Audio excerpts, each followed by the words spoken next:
What do John Lennon, Ashley Tisdale, and Pastor Phil Rogers have in common? Find out in this episode of Mythbusters.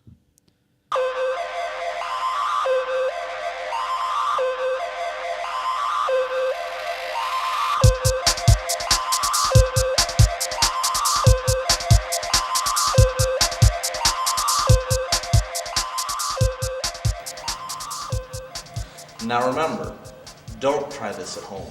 That's right. In this episode, we use information from the internet. And the internet can be a scary place. That's why we're trained professionals.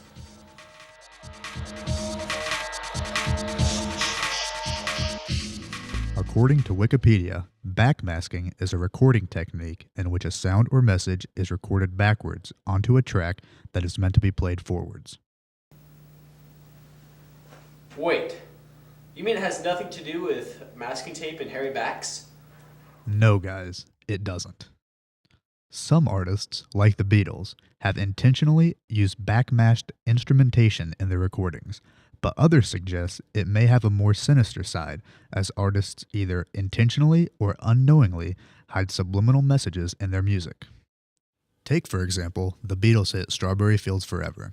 The title lyric, Strawberry Fields Forever, Strawberry Fields Forever, when played backwards, contains the diabolical message, a pair of sleepy red moose. a pair of sleepy rebels.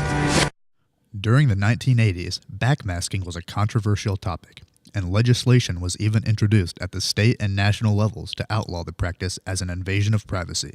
But since then, the furor over this subject has died down, to the point that most young people don't even know what it is. And that got us wondering, are diabolical and subversive messages still being hidden in modern recordings? Personally, since no one's paying attention to the practice, I believe artists today will be using the practice on a wide scale. I, on the other hand, was around in the 1980s, and I didn't believe the hype back then. I don't believe the hype today. If you ask me, I figure we have about an 80% chance of finding no subliminal messages at all, a 15% chance of finding gibberish so garbled that it can only be mistaken for a subliminal message with the greatest imagination, a 10% chance of finding the next great boy band, and a 5% chance that no one will notice your beret because it matches your dark hair. Told you should have gone with a white one. But first, our boys have to figure out a way to play music backwards. What I've done here is reverse the polarity on the attenuator, and now I'm working on reattaching the flux capacitor to the algorithmical matrix. You know, Brad, wouldn't it be easier just to do this on the computer?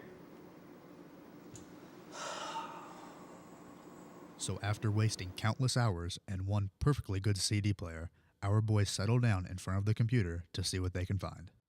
First up, Soulja Boy's smash hit, Crank That. Okay, let's hear that forwards. Soldier boy, I'm in it. Why me crank it? Why me roll? Why me crank that soldier boy? That Superman. Now reverse that one.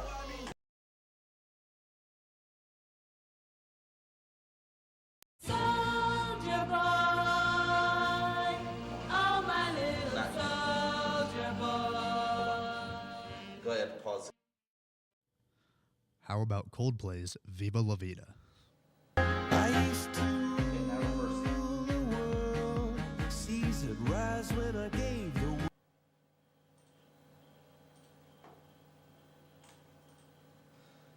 Play it. Now can you clean that up some? Maybe slow it down. Bring down the lows. Tweak up the highs some. Now apply a clarification filter.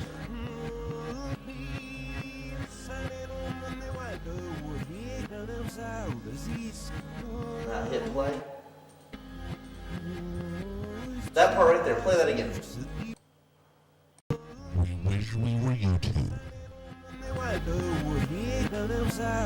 Okay, play it one more time.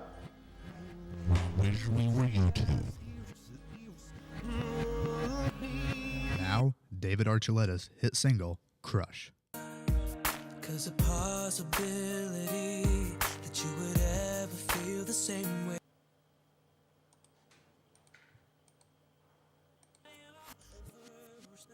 David Cook cheek.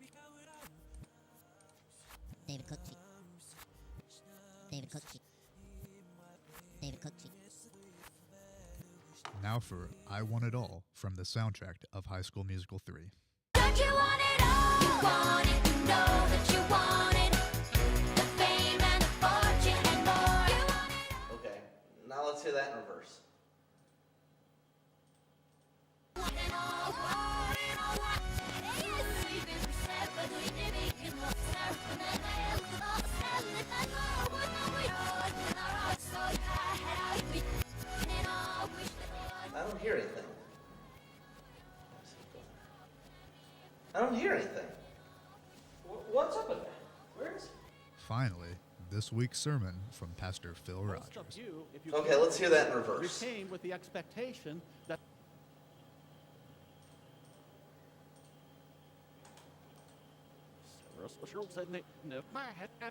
Tithe today. I don't think it gets any clearer than that. Yeah, that's it right there. So what did you guys learn? Well, as I predicted, artists today are still using backmasking. Although I don't know how diabolical you can claim that it is, if it's even found in sermon audio. I also learned that, played forwards or backwards, High School Musical is still useless and devoid of meaning.